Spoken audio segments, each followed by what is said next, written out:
Hi everyone, Rob here, Trail Ambassador, and today I'd like to show you how I install one of my favorite accessories, the DuPont Hyfax sliders with the Vespel inserts. I normally wait until the original set wear out, but I'm going to go ahead and put a set in today into this new turbo here because I ordered the Ice Cobra 1.6 inch track, and in the Midwest here sometimes we run into marginal conditions, but we still like to ride.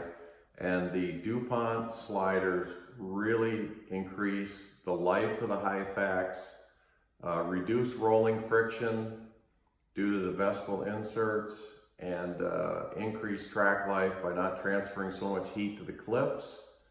And you actually pick up a little bit of mileage and maybe a mile an hour or two on the top end, which is always nice. So today I'm going to show you how to install these without dropping the rear suspension. We're just going to pull them out the rear windows of the track, and we should have her done in 15 minutes or less. It's really easy, so I'll show you how to do it. All right, as you can see on these Hyfax that have the Vespel inserts right here, these are really good for adding extended life. And a couple of things I like to think about in performance sleds is less rotating mass and also friction. And these are really great for reducing friction, reducing wear. They're good in marginal snow conditions, and when you have a taller lug track, you tend to build up a little heat in the clips. These really help in keeping everything cool and slick. And it'll actually give you an extra mile an hour or so on top end. And I've had friends of mine tell me they've gotten 3,500 miles out of these before they've had to change them out. And that was in Midwest trail conditions, which leave a lot to be desired. If you could come in here, just take a look. You can see the Vespel inserts on here, and they run about 70% of the way towards the rear, starting at the front and then working their way back. Okay, first thing we're going to do is remove the screw that's on the other side of this nut right here and take that out. That's what anchors the Hyfax to the rail. And then we're going to take a center punch and we're going to pound this Hyfax rail out the rear of the track through one of the windows, and we'll take a video of that when we get to the back.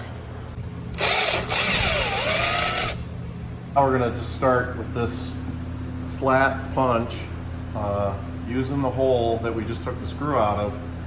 We're going to just tap this Hyfax back on the rail until we get it back towards the window of the track all the way in the back.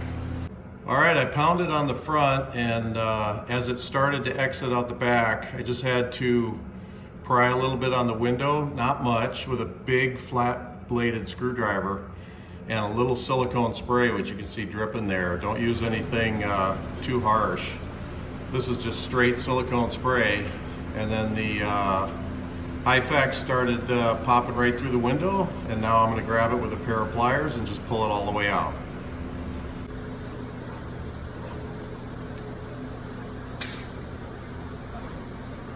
All right, so we pulled the stock Hyfax out through the rear window, and now we're going to grab the new one, and we'll just reverse the process and pound it on in, or actually push it through.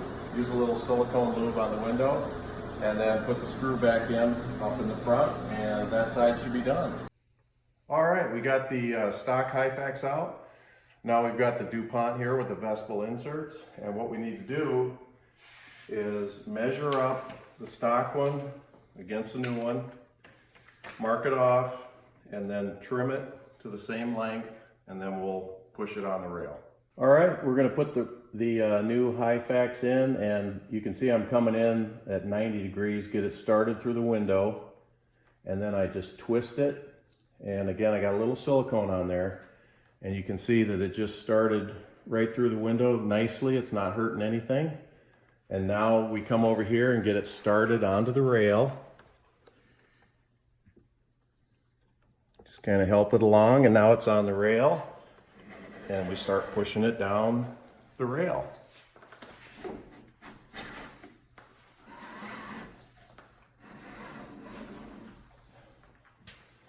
And at the end, we'll tap it just the final couple inches with a rubber mallet, and then we'll secure the screw at the front end, and that's it. Do the other side.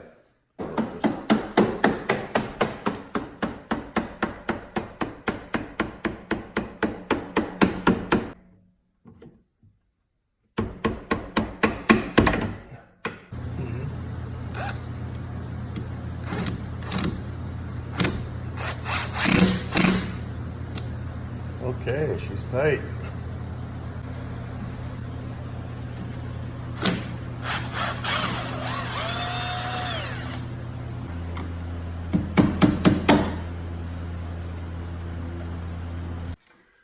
All right, we're working on the second stock one. We're in the removal process, and we just got it through the window, and now we're going to pull it out of the sled.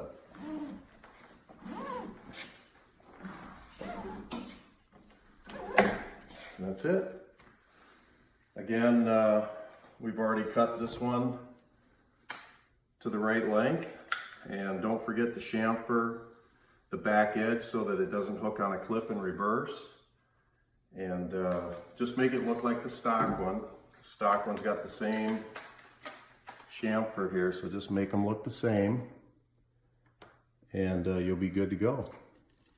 All right, just a little bit of, your basic generic silicone spray. This is the new Hyfax that we're going to install. Just throw a little bit in the groove there, make it a lot easier to install. Okay, a little silicone here on the window just to kind of keep things slippery. And again, we'll put the Hyfax in 90 degrees to the way we want it. Rotate it. You can see it just pops that window right open, no effort hardly at all. And then just work it onto the rail and start pushing.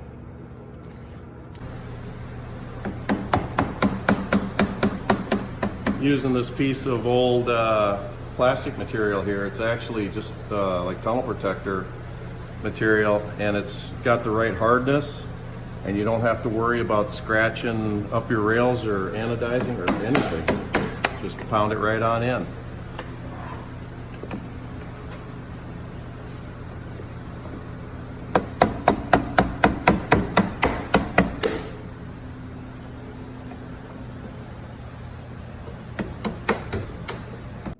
All right, so we've got the old stock ones out. We got the new sliders in with the Vespel inserts.